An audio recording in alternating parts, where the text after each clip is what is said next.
Social മീഡിയയിലുള്ള മറ്റുള്ളവർ കളിയാക്കലായാലും സത്യർക്ക് അങ്ങനെ ഒരു പ്രതിഷേധം പോലെ ആയിരുന്നു. വേറെ ആരും വേണ്ട, എന്നെക്കോളം ഞാൻ മതിയാക്കുന്നതാണ്.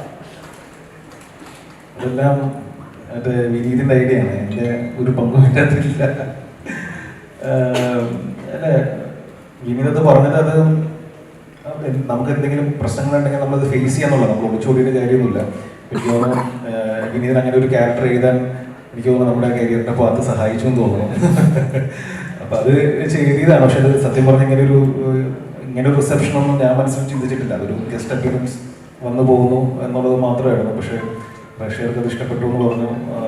ഒരുപാട് മെസ്സേജും സാധനങ്ങളെല്ലാം വന്നു. അപ്പോൾ പ്രേക്ഷകർക്ക് നന്ദി. എനിക്കതിൻ്റെ പ്രൊമോഷൻ പരിപാടിക്കൊന്നും പങ്കെടുക്കാൻ പറ്റിയില്ല. ഞാൻ കൊൽക്കട്ടയിലായിരുന്നു. ഇതിങ്ങനെ പല പ്രാവശ്യം വിളിച്ചിരുന്നു, അതിന് എത്താൻ പറ്റിയില്ല. ഞാനിപ്പോൾ റീസെൻ്റ്ലിയാണ് വന്നത്. പക്ഷേ ആ സിനിമ സ്വീകരിച്ച പോലെ തന്നെ ഈ സിനിമയും പ്രേക്ഷകർ സ്വീകരിക്കുന്നു വിശ്വസിക്കുന്നു.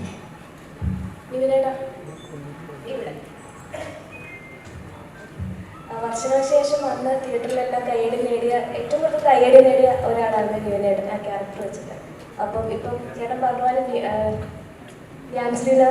ശ്രീനിവാസനാണ് ഇതിൽ എഴുതിയിരിക്കുന്നത്, ഫുൾ ആളുടെയാണെന്ന് പറഞ്ഞു. പക്ഷെ എന്നിരുന്നാലും ചേട്ടൻ അത് പറയുമ്പോൾ ഉള്ളെന്ന് വരുന്ന പോലെ ഫീൽ ചെയ്തു. ചേട്ടൻ്റെ സ്വന്തം ഡയലോഗായിരുന്നു. അതൊന്ന് ജസ്റ്റ് ഒന്ന് പറയുകയും ചെയ്യാം. അവസ്ഥ വെച്ചിട്ട് അത് ഉള്ളിൽ നിന്ന് വന്നാലേ പറ്റൂ. അല്ല, അത് ഞാൻ ആദ്യമായിട്ട് കഥ കേട്ടപ്പോൾ എനിക്ക് ഇച്ചിരി പേടിയുണ്ടായിരുന്നു. അങ്ങനെ ഡയലോഗ് പറയാനൊക്കെ പേടിയുണ്ടായിരുന്നു. അത് ഞാൻ വിനീതോട് പറയുകയും ചെയ്തു, ഇങ്ങനെ ഇത് ഇങ്ങനെ അഡ്രസ്സ് ചെയ്താൽ അത് പ്രേക്ഷകർ എങ്ങനെ എടുക്കുന്നത് എനിക്ക് മനസ്സിലാവുന്നില്ല. അപ്പോൾ അത് വേണോ എന്ന് പല പ്രാവശ്യം ചോദിച്ചു. ഞാൻ കഥ കേട്ടപ്പോൾ ചോദിച്ചു, ഞാൻ പേഴ്സണലി ഇതിൻ്റെ വീട്ടിൽ പോയി കണ്ട് ചോദിച്ചു, വഴിയിൽ വെച്ച് ചോദിച്ചു, ഫോൺ വിളിച്ച് ചോദിച്ചു, 5-6 പേരെ കൊണ്ട് ചോദിപ്പിച്ചു. പക്ഷെ എല്ലാ പ്രാവശ്യവും ഇനി ഇത് ഇത് വർക്കാണ്, നീ എന്നെ വിശ്വസിക്കും, ഇത്ര നാളെ എന്നെ വിശ്വസിച്ചല്ലോ. ഓക്കെ, അപ്പം ഞാൻ ഒരു ബ്ലൈൻഡ് ബിലീഫ് വിനീതനെ ട്രസ്റ്റ് ചെയ്ത് ചെയ്ത ക്യാരക്ടറാണ്. അത് നമുക്ക് ഞാൻ ഇനിയൊരു വേദിയിലാണ് നമുക്ക് മലയാളി ഫ്രം ഇന്ത്യനെ കുറിച്ച് സംസാരിക്കാം. അതിനോട് പേഴ്സണലായിട്ട് പറയാം.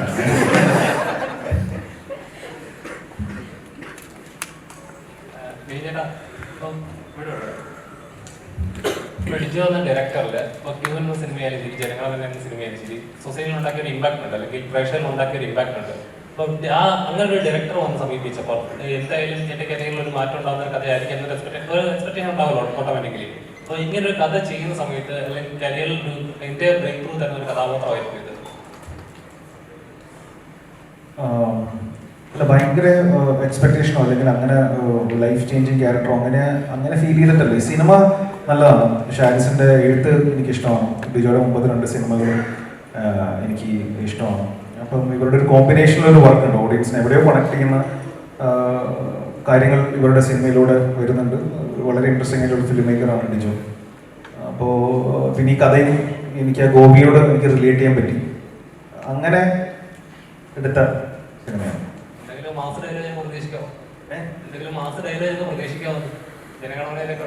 ഇല്ല, അത് ഞാൻ ചോദിച്ചു, പക്ഷെ അത് ഞാൻ പറഞ്ഞ ഏക്കില്ല എന്നാ പറഞ്ഞത്. അപ്പൊ അതുകൊണ്ട് ഞാൻ ഇല്ല. അല്ലാതെ പ്രൊമോയിൽ പറഞ്ഞല്ലോ മാസഡയലോഗെല്ലാം ഒത്തിരിയായിരുന്നു അല്ലടാ. അല്ല, ഇത് അതാണ് പറഞ്ഞത്, സിനിമ ജനഗണമനയായിട്ടൊന്നും അങ്ങനെ ഒരു ഇന്നലെ വിട്ട ടീസർ ആ പറഞ്ഞ വളരെ ഒരു ലൈറ്റർ വേർഷനിൽ നിങ്ങൾ കണ്ടാൽ മതി. ഇങ്ങനെ ഭയന്ന് മാരകമായിട്ടൊന്നും സിനിമ ലൈഫ്